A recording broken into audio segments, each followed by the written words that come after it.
నిరంజన్ రెడ్డి ఈయన పేరు మొదటిసారి పాపులర్ అయిందొచ్చి 2022లో జగన్ నిరంజన్ రెడ్డి అనే వ్యక్తిని రాజ్యసభకు సెలెక్ట్ చేసినప్పుడు హ్మ్.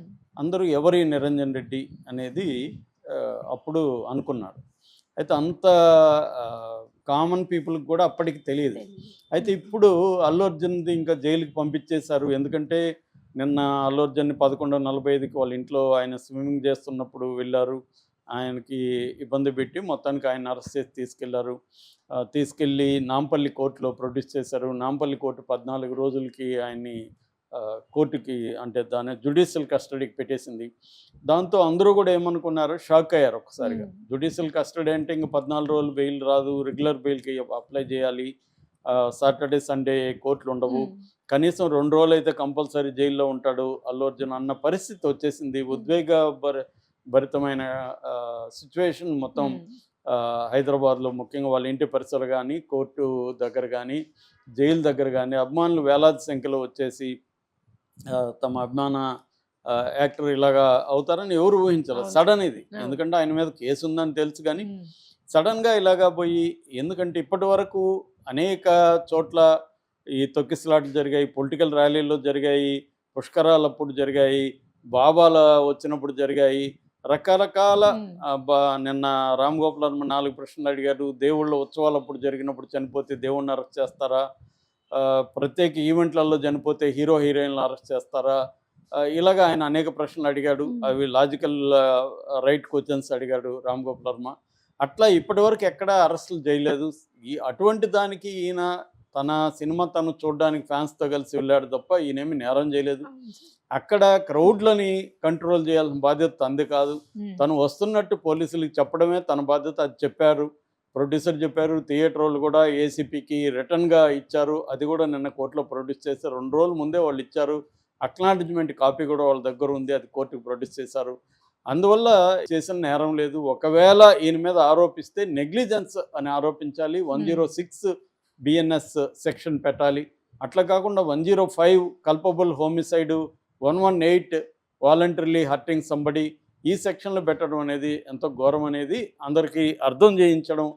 రెండోది అల్లు అర్జున్ పోవడం ఎటువంటి తప్పు లేదు అని నిన్న కోర్టులో ఆయన ఆర్గ్యూ చేసిన వీడియో విపరీతంగా వైరల్ అవుతుంది. హ్మ్. ఎక్కడ చూసినా నిరంజన్ రెడ్డి వీడియో. ఎందుకంటే ఆయన కేవలం లాని లాని కరెక్ట్‌గా ఇంటర్ప్రెట్ చేసి ఆర్గ్యూ చేయడమే కాకుండా హ్యూమరు సెన్స్ ఆఫ్ హ్యూమర్ కూడా హ్మ్. ఆయన ప్రదర్శించాడు. చివరికి జడ్జి గారు జువాడి శ్రీదేవి గారితో సహా అందరూ కూడా ఆయన సెన్స్ ఆఫ్ హ్యూమర్‌కి నవ్వాల్సొచ్చింది. హ్మ్. ఎందుకంటే ఆయన ఏం చెప్తున్నారంటే అల్లు అర్జున్ థియేటర్‌కి వెళ్ళడం అనేది నేరం కాదు. అది 20 ఏళ్లుగా వస్తున్న ఆచారం. అందరూ హీరోలు చేసే పని హ్మ్. అందరూ చేస్తారు. హ్మ్. థియేటర్‌కెళ్ళి ఒక మాస్ థియేటర్‌కి అభిమానులతో సినిమా చూడడం అనేది అందరూ హీరోలు హ్మ్. చేస్తున్నారు. అది నేరం కాదు. రెండోది అల్లు అర్జున్ ముందుగానే ప్రొడ్యూసరు ఇన్ఫార్మ్ చేశాడు.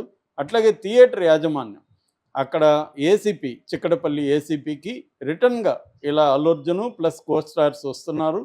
క్రౌడ్ ఎక్కువ ఉండే అవకాశం ఉంది. అన్‌టువర్డ్ ఇన్సిడెంట్స్ జరగకుండా మీరు ప్రొటెక్షన్ చేయమని మిమ్మల్ని రిక్వెస్ట్ చేస్తున్నాం అని లెటర్ పెట్టారు. ఆ లెటర్ అక్నాలెడ్జ్‌మెంట్ కాపీ కూడా నిన్న కోర్ట్‌కి సబ్మిట్ చేశారు. హ్మ్. కాబట్టి అల్లు అర్జున్ తప్పు ఇక్కడ ఏమీ లేదు అనే ఒక ఎగ్జాంపుల్ చూపించాడు. అదేంటంటే వడోదరలో 2017లో గుజరాత్ వడోదర రైల్వే స్టేషన్‌లో షారుఖ్ ఖాన్ తన సినిమా 'రైజ్' అనుకుంటా దాని పేరు. ఆ 'రైజ్' సినిమా ప్రమోషన్‌లో భాగంగా వెళ్ళినప్పుడు అక్కడ అభిమానులకి షారుఖ్ ఖాన్ టీ షర్ట్‌లు అట్లాంటివి విసిరేస్తున్నారు. హ్మ్. పట్టుకోవడానికి వచ్చి జనం తొక్కిసలాటలో ఒక వ్యక్తి చనిపోతే సుప్రీంకోర్టు షారుఖ్ ఖాన్‌ది నెగ్లిజెన్స్ కూడా లేదు అని తీర్పిచ్చింది. హ్మ్. ఎందుకంటే క్రౌడ్‌లని కంట్రోల్ చేసే పని స్టార్స్‌ది స్టార్. కాదు.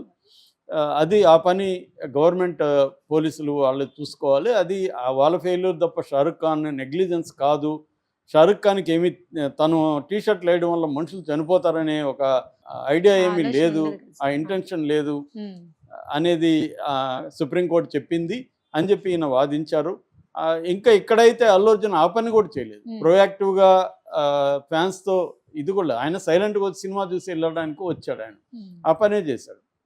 కాబట్టి ఇక్కడ పోలీసులది నెగ్లిజెన్స్ కనబడుతుంది. యాక్చువల్‌గా ఈ నెగ్లిజెన్స్ లేదు. ఒకవేళ అక్కడ ఎవరు లేరు. దాంట్లో రిమాండ్ రిపోర్ట్‌లో రాసింది ఇలా జరిగినాక మేము ఫస్ట్ ఫ్లోర్ నుంచి కిందికి వెళ్ళామని వాళ్ళే రాసుకొని వాళ్ళే చెప్తున్నారు మనకి లేదన్న విషయాన్ని అని ఆయన ఇట్లాంటి విషయాలు తీసుకొచ్చాడు. అట్లాగే పబ్లిక్ ప్రాసిక్యూటర్ మండే వరకు టైం ఇవ్వండి మేము కౌంటర్ వేస్తామంటే ఆర్నబ్ గోస్వామి కేసుని ఈయన ప్రజెంట్ చేశాడు. Arnab Goswami case versus Maharashtra state కేసుని ఈయన ప్రజెంట్ చేసి అందులో సుప్రీంకోర్టు ఏమనిందంటే ఒక పాపులర్ ఫిగర్ అయినంత మాత్రాన వాళ్ళకి లిబర్టీ, రైట్ టు లిబర్టీ ఉండదా, రైట్ టు లైఫ్ ఉండదా, వన్ డే కూడా అది ఇంపార్టెంటే అనింది. కాబట్టి అల్లు అర్జున్కి 1 day 2 days కూడా ఇంపార్టెంటే, మీరు మండే వరకు పోస్ట్ పోన్ చేయకండి, ఇంటీరియం బెయిల్ ఇవ్వచ్చు అని ఈయన గట్టిగా ఆర్గ్యూ చేసి దానికి సంబంధించిన సుప్రీంకోర్టు జడ్జిమెంట్లని, ఇతర హైకోర్టు జడ్జిమెంట్లని, ముంబై బెంచ్ జడ్జిమెంట్లని ఇవన్నీ కూడా ఆయన ప్రజెంట్ చేయడం, ఆయన సమయస్ఫూర్తితో వ్యవహరించడం, దీనివల్లనే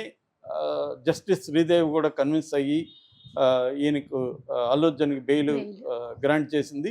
దీని వెనక ఖచ్చితంంగా నిరంజన్ రెడ్డి ఉన్నాడు. సో నిరంజన్ రెడ్డి ఇప్పుడు హీరో అయ్యాడు. అందుకని అల్లు అర్జున్ ఈరోజు మార్నింగ్ జైల్లో 6:05కి జైలు నుంచి బయటకు వచ్చి 6:30కి ఇంటికి వచ్చి ఇంట్లోకి వెళ్ళలే. ఆయన ఫస్ట్ గీతా ఆర్ట్స్లోకి వెళ్ళి నిరంజన్ రెడ్డితోనే 1/2 hour గడిపాడు. అక్కడ 40 నిమిషాల పాటు నిరంజన్ రెడ్డితో కూర్చున్నాడంటే నిరంజన్ రెడ్డికి థ్యాంక్స్ చెప్పడం ఒకటే కాకుండా లీగల్గా ఎలా ప్రొసీడ్ అవ్వాలి, ఇది ఇంటీరియం బెయిల్, లీగల్గా మనం ఇప్పుడు రెగ్యులర్ బెయిల్కి అప్లై ఎలా చేయాలి, క్వాష్ పిటిషన్ పరిస్థితి ఏంటి, అట్లాగే రాత్రి నాకు బెయిల్ ఆర్డర్ వచ్చినా కూడా నన్ను ఎందుకు రిలీజ్ చేయలేదు, దాని మీద మనం ఏమైనా లీగల్గా వెళ్ళొచ్చా, వెళ్తే నా లాభం ఏంటి, నష్టం ఏంటి, ఈ విషయాలన్నీ కూడా నిరంజన్ రెడ్డితో అల్లు అర్జున్ 40 నిమిషాల పాటు చర్చించాడంటే నిరంజన్ రెడ్డి ఎంత ఇంపార్టెంట్ అనేది అర్థమవుతుంది. ఈ యాంగిల్లో నిరంజన్ రెడ్డి ఎవరు అనేది చర్చ వచ్చినప్పుడు ఈయన పూర్తి పేరు సిర్గాపూర్ నిరంజన్ రెడ్డి, వీళ్ళది నిర్మల్ ఆదిలాబాదు.